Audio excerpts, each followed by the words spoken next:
Alright, so we're talking about various sub-problems of frequentist guarantees. In another kind of slightly different type of sub-problem is like frequentist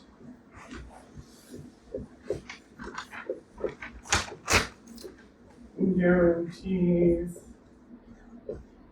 for multi-agent things.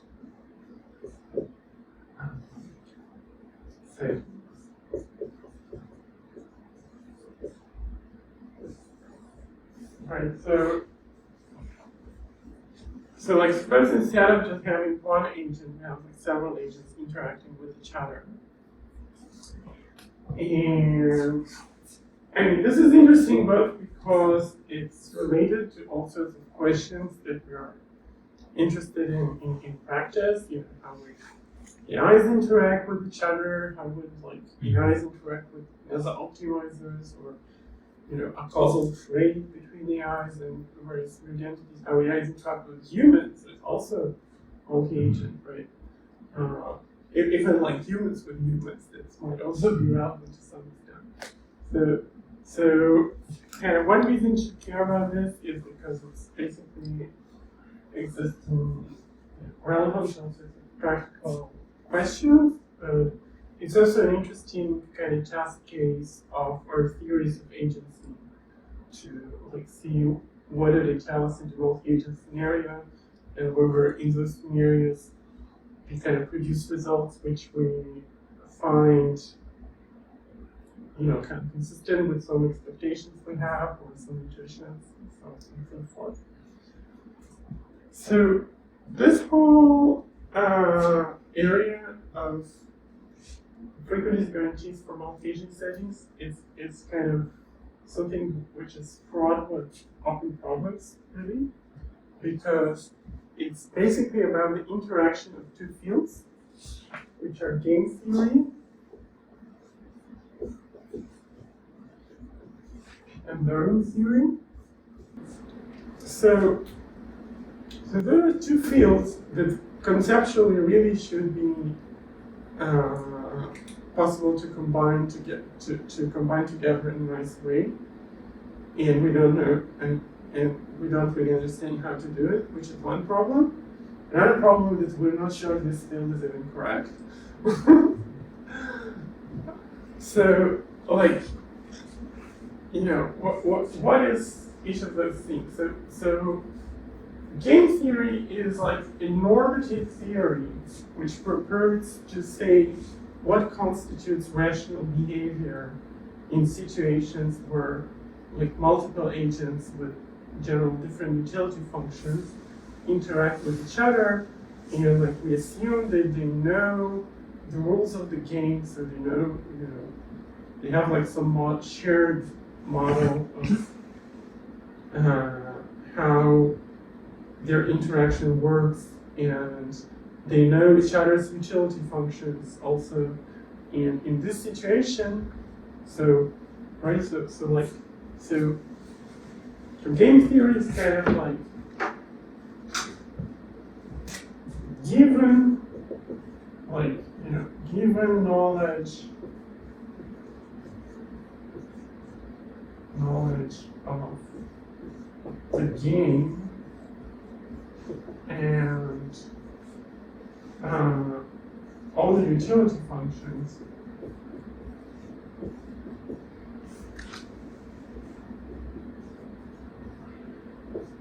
it gives us some supposedly rational behavior.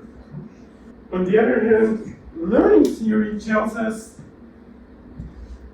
about how to produce knowledge, right? Like starting from, you know, starting from some state of ignorance, starting from, you know, a state of ignorance, how to like converge to, you know, some kind of optimal behavior.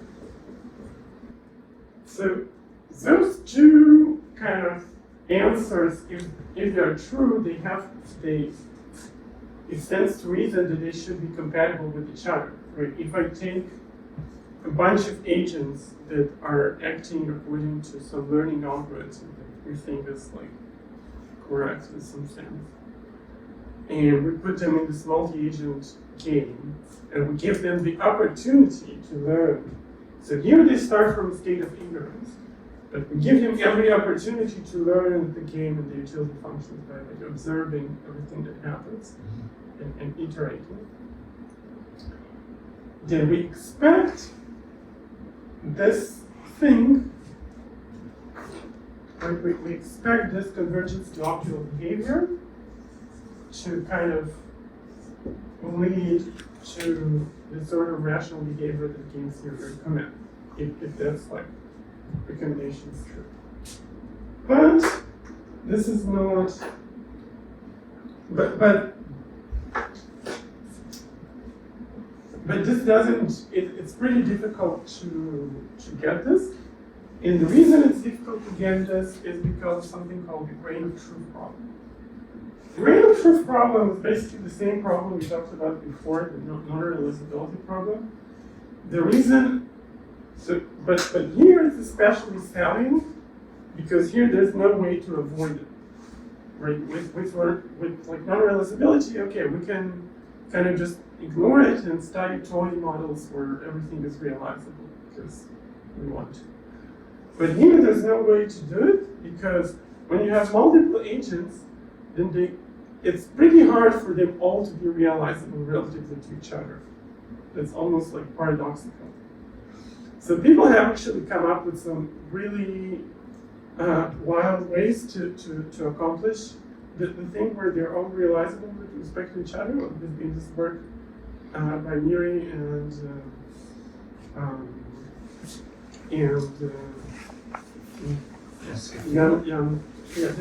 Jan Light.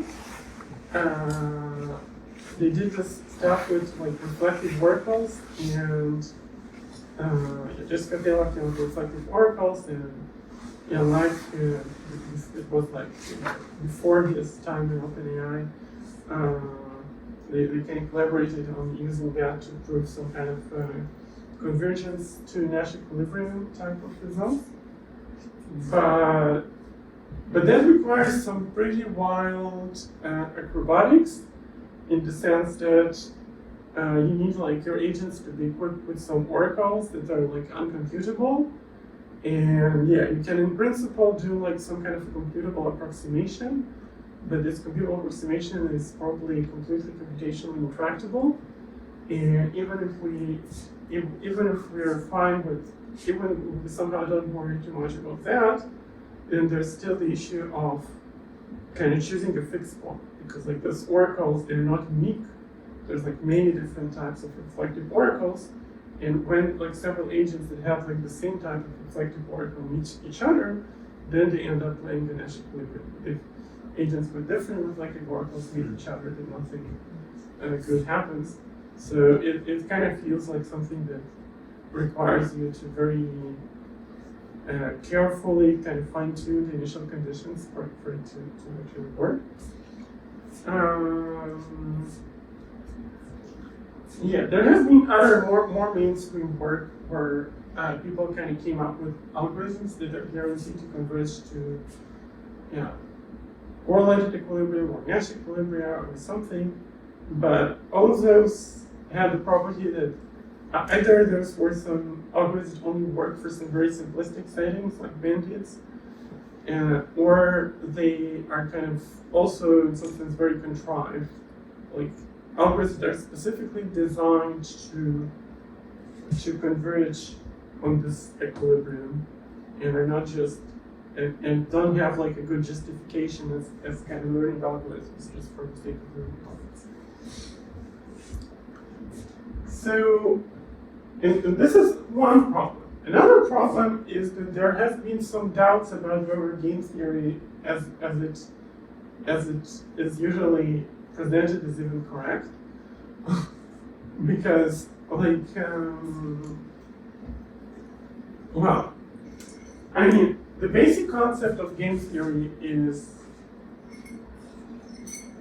the Nash equilibrium, right? Like historically, game theory basically kind of started with von Neumann's maximum theorem, which only talks about zero-sum games. And that part I think nobody argues with. But then John Nash came up with Nash equilibria and like his famous paper. And Nash equilibria are kind of very cute mathematically, because like there's this beautiful fixed point theorem which tells you that Nash equilibria exists. So, if you allow mixed strategies, suddenly it turns out that they always exist. Something that's like not obvious. And the fact that there's this beautiful kind of mathematical basis, it inspired everyone to keep working on this thing forever, and like various variations of that, of course. There's a lot of theories that developed from it. But when we go back to the philosophical justification, then it's not so clear, right? Because like the Nash equilibrium basically talks about your policy should be such, your strategies should be such that you cannot improve on it if you deviate from it while all the other players play the same thing. But the question is, why is this the correct counterfactual? Like, why the counterfactual in which you play a different strategy, everyone else are playing the same thing? Maybe if you would play a different strategy, everyone else would also play something different, and that will lead to completely different conclusions. So,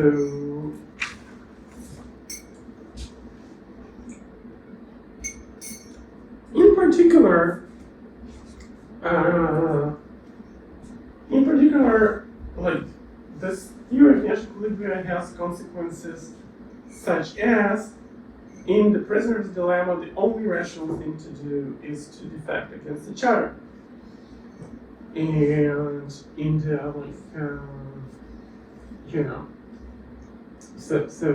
so on the one hand, we're ostensibly talking about rational behavior.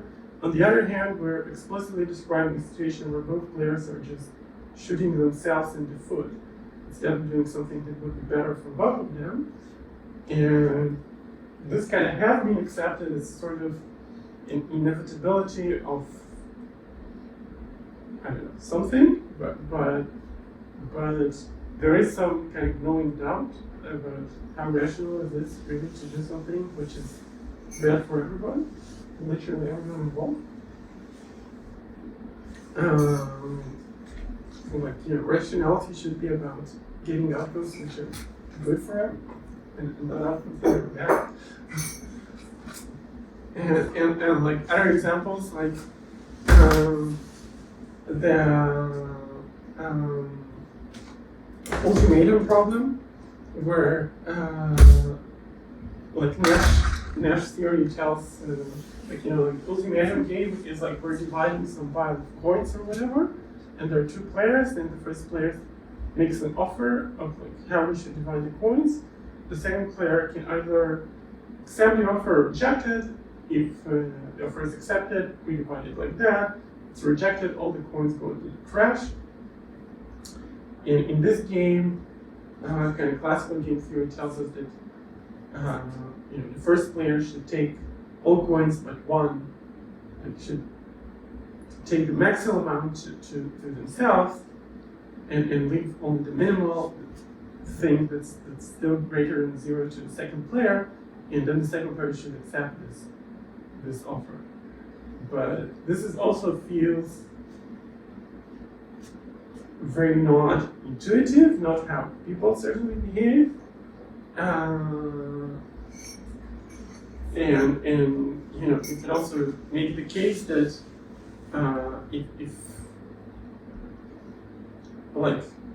if you behave in a way which doesn't accept ridiculously small offers, then other people will be incentivized to make you better offers, and then you will be better off. Therefore, there's like the question of whether this is actually rational. Yeah, and these are kind of like philosophical questions, but also, but they're also kind of related to, all this stuff is also related to like so-called functional ridiculous decision theory and Newton's problem and so on. And so if you like read about any of this stuff, then you know that there's like a whole body of thinking that kind of comes out against the kind of assumptions underlying classical game theory, at least in some circumstances. Maybe in some circumstances this is correct, but in others this is not correct. So at the very least it's unclear. So in kind of so notably, when we talk about learning theory, then we need to talk about some kind of repeated set, right? Because we need to be able to learn something. So in repeated game, we know that, like for example, in prisoner's dilemma, it's possible to cooperate because of the tit for tat strategy. Mm-hmm. But in repeated games, there is a so-called folk theorems, which establish that any set of payoffs which is above the minimax for every one of the players is going to be a Nash equilibrium. So like the minimax is like,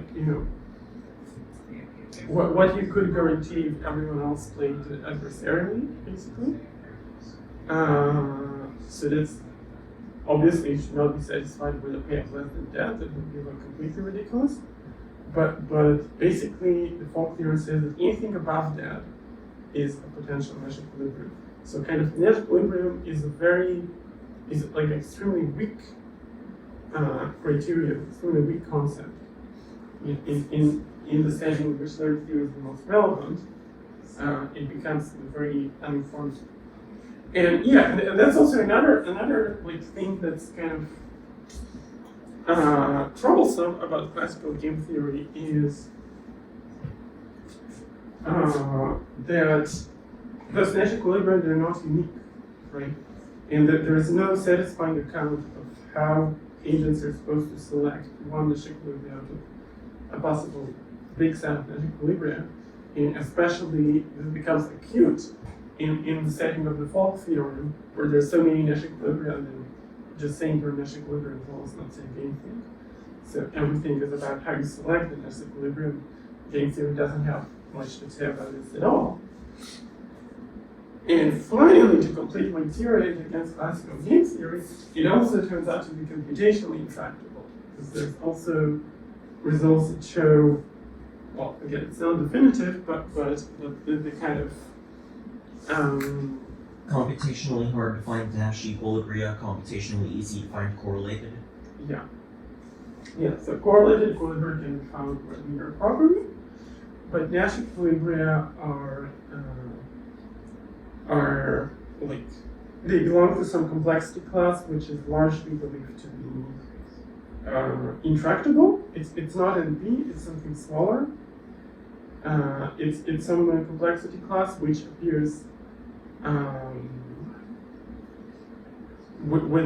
the context of fixed point problems very often, but it's not like a computation intractable thing. Sorry, what was the folk theorem you said before? I'm not sure I totally understood that. Yeah, so the folk theorem.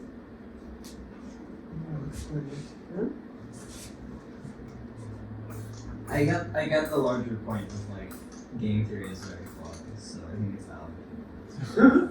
But I think it's that if you, correct me if I'm wrong here, if you instead go from like prisoner's dilemma to repeated prisoner's dilemma, you can ask about Nash equilibria of like an infinitely repeated game with like a discount rate or something. You can show that in the infinitely repeated game, any payoff that delivers everyone more than their maximum amount is a Nash equilibria. Anything can be stable in the long term in a repeated game. Yeah. Well, this Taylor had a nice, I think, post in Less Wrong about the situation where, like, how was it? So like, there's like two people in a cage, and like each of them has like temperature control of the other cage or something like that,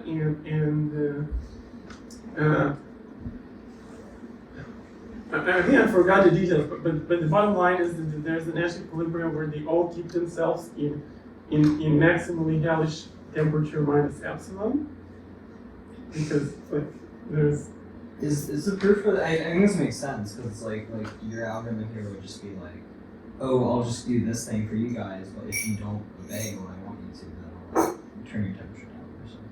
Yeah, like what happens is like for every set of PAMs which is above the maximum, there's some policy which looks like everyone are like, if someone else deviates from this policy, we'll punish them and make them go down to their maximum. Right? And if someone is supposed to punish and doesn't punish, then we punish them also, and so on recursively. So, I mean, in some sense, you can argue that this is not like a completely unrealistic thing, because you can say that, like, you know, a dictatorship sort of works like that. You know, everyone's life is really bad, but like if you speak out against the government, then you know.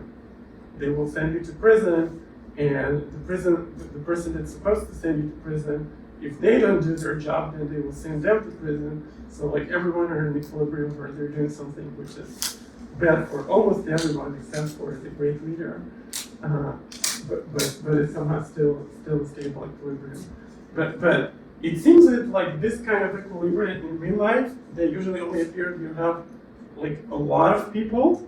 And then coordinating everyone to step out of the equilibrium is really hard because of the large number of people involved. Whereas when you have small groups of people, then they usually don't get stuck into something like that. It would be really dumb. Whereas classical game theory says just, you know, that doesn't have this kind of thing. That doesn't have something which says this can only happen like in some circumstances where. So in some sense, maybe it would be fair to say that kind of classical game theory might be an accurate, like correct description of what happens in multi-agent settings where, for some reason, coordination is incredibly hard. But it feels like more kind of this kind of limiting point. It's a very specific kind of limiting regime, and not like a general thing. Then if it's about settings where coordination is hard, then what do you think of approaches that are like, let's expand everyone's options to include some of that good old coordination technology like conditional contracts and stuff, and oh hey, Nash equilibria of this expanded game is everyone does a nice Pareto frontier thing. Do you think that approach would work, or? So Does it still feel like it's missing something? It seems like that approach doesn't work because I mean repeated games are basically an example of this approach. So in this approach, you usually get some kind of fault theorem type thing where the Pareto frontier thing is in Nash equilibria, but a lot of bad things are also Nash equilibria. Okay. And there's no like classical game theory principle which says like which equilibria are more equilibrious. Okay, got it. I guess when you put real humans in like the cage scenario, they won't pick the maximally stubborn Nash equilibrium where like you say, oh, you deviate once, like I'm just gonna punish you forever, even though that will also mess up. But so I guess you have to capture that somehow, or I don't know. I think it might be doable. If we promote it to something stronger, like a trembling hand stable Nash equilibria, then you can be in a case where if it's like prisoner's dilemma, defect, that you can be like, all right, playing a little bit more of the conditional cooperation contract thing, the like all defect unless you So the trembling hand is not enough to fix it. What singling out. So this is a kind of conjecture which I have improved. So this is like, yeah, this is actually one of the directions which might be interesting to explore is the, so one direction to solve, one research direction which is interesting in this context is Logit equilibrium of finite state machines. So there's like a conjecture that I have which says that if you're doing a repeated game and you also force your policy to be a finite state machine of with some bound on the number of states, and it also has to be like a communicating machine, like a machine that doesn't have some irreversible. Okay, yeah, to forbid grim triggers. Yeah, stuff. exactly. It doesn't have grim triggers in it. Then, so it's like a conjecture which says, so we're doing a repeated game.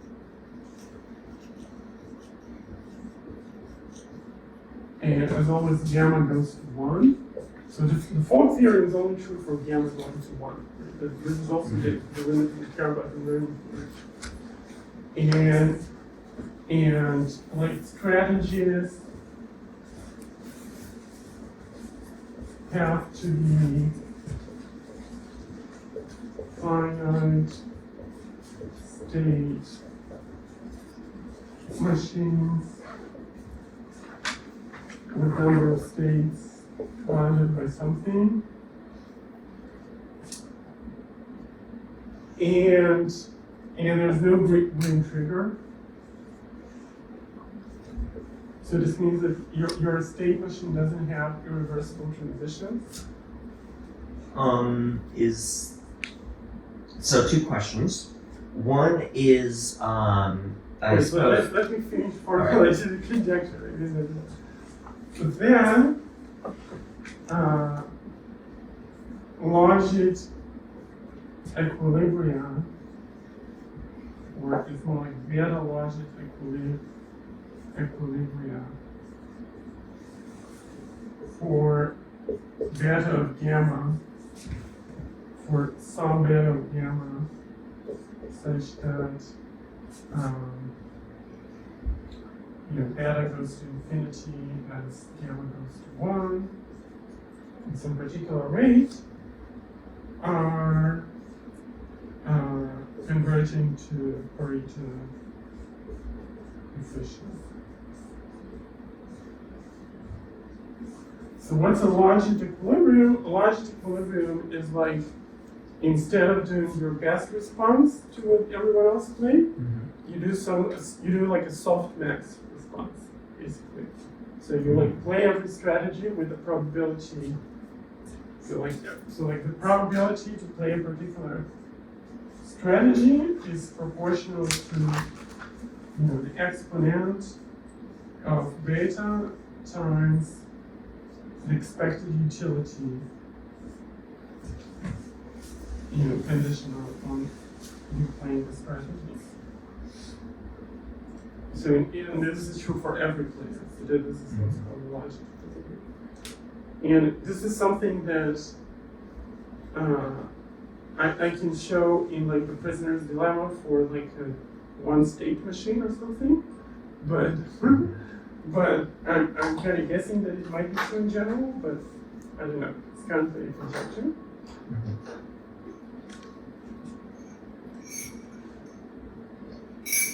Yeah. So what was your question?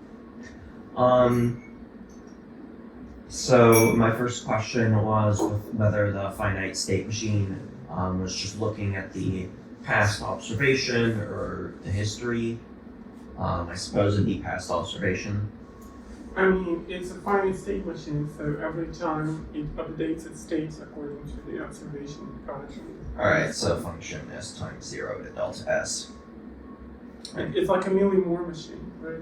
It's the error function from states times what everyone else played to. So you have some transition kernel from current state times what everyone else played on the last round to new state times what are you going to play on the new round. Okay. All right, and that has as a special case something like remember the history of the last 10 interactions and act accordingly. Yeah. Okay.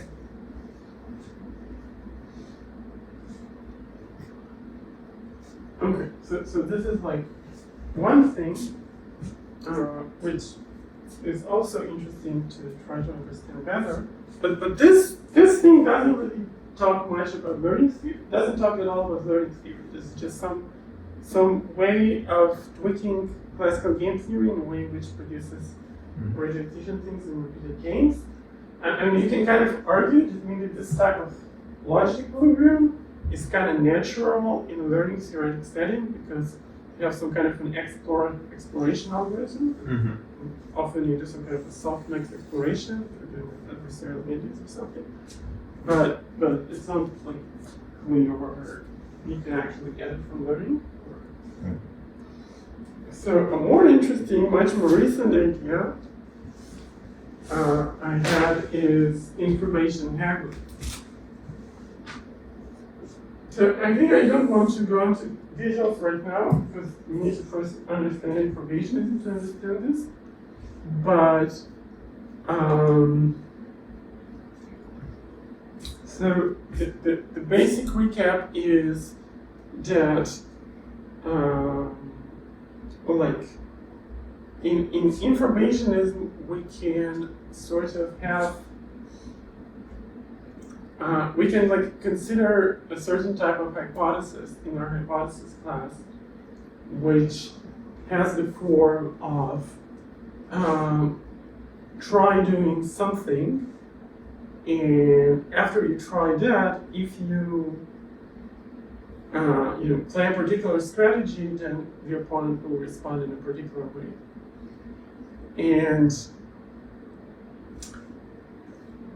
okay, and another thing here is that like a typical form of learning algorithm is UCB algorithms, where UCB algorithms are algorithms that kind of start from optimistic hypothesis and try following the optimal policy for this optimistic hypothesis, and you'll either do well or you'll do poorly, and bam, okay, guess we falsified that one. Yeah, exactly. Time to. Exactly. And so, and kind of combining this kind of UCB algorithm with this type of hypothesis produces a process where the agents can kind of can sort of find their way to coordinating on something on the Pareto frontier. So it creates a sort of dynamics. I think we'll make hopefully later do like a separate lecture on that. But it creates this kind of dynamics where if we kind of have, for example, two players, right? And this is like the utility of player one, and this is the utility of player two, then the players are kind of exploring, they're simultaneously exploring different hypotheses which have different utility guarantees. And suppose that in our game, this is how the Pareto frontier looks like. So those pairs of utilities are achievable. Everything about it is not achievable. So they both start from something optimistic. For example, if they already know the game, then they both start from this point, which is the highest utility they can possibly conceive of achieving. And then they keep experimenting with different hypotheses and kind of gradually lower their expectations. And this kind of creates some kind of trajectory in utility space, which eventually hits this Pareto frontier.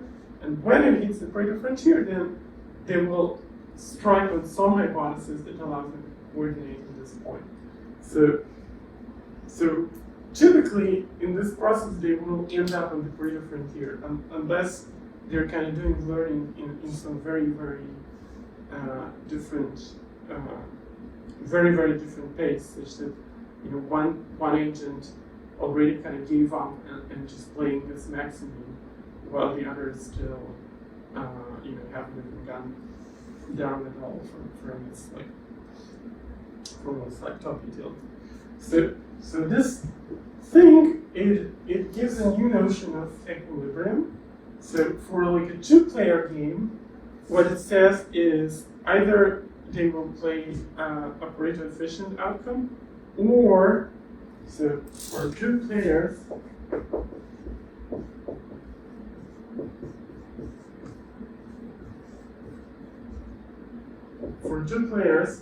we get either a Pareto-efficient outcome, or let's say player one plays maximum, and player two plays best response.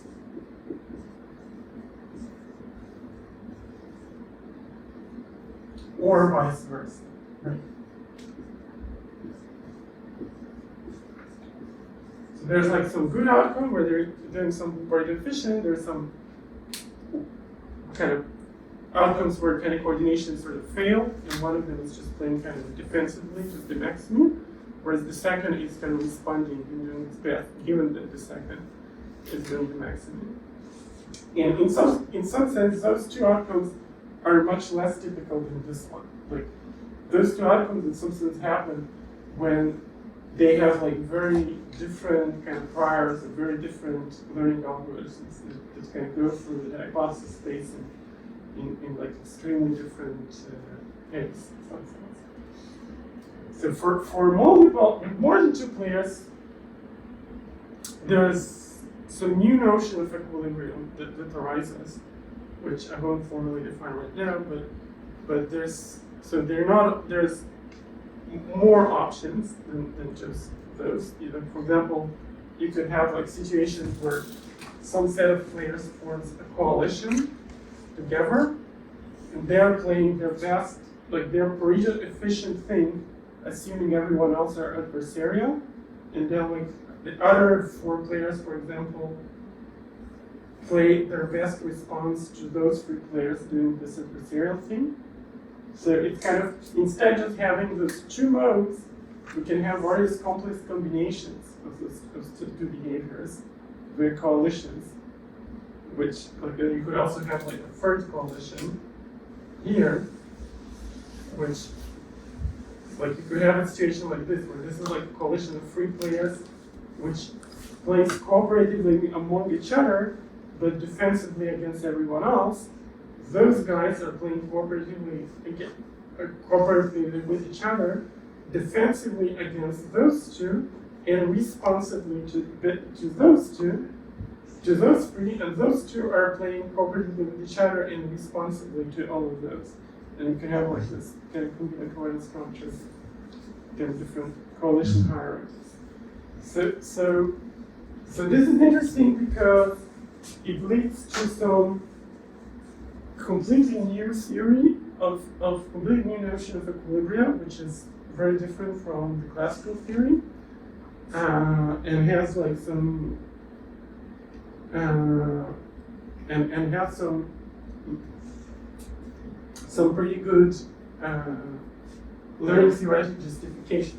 Although currently it's all sort of semi-rigorous kind of wavy, but I believe we can actually like, prove that ID agents converge to this kind of thing showing some assumptions. So this is like an entirely new kind of game theory that I'm going to take this time.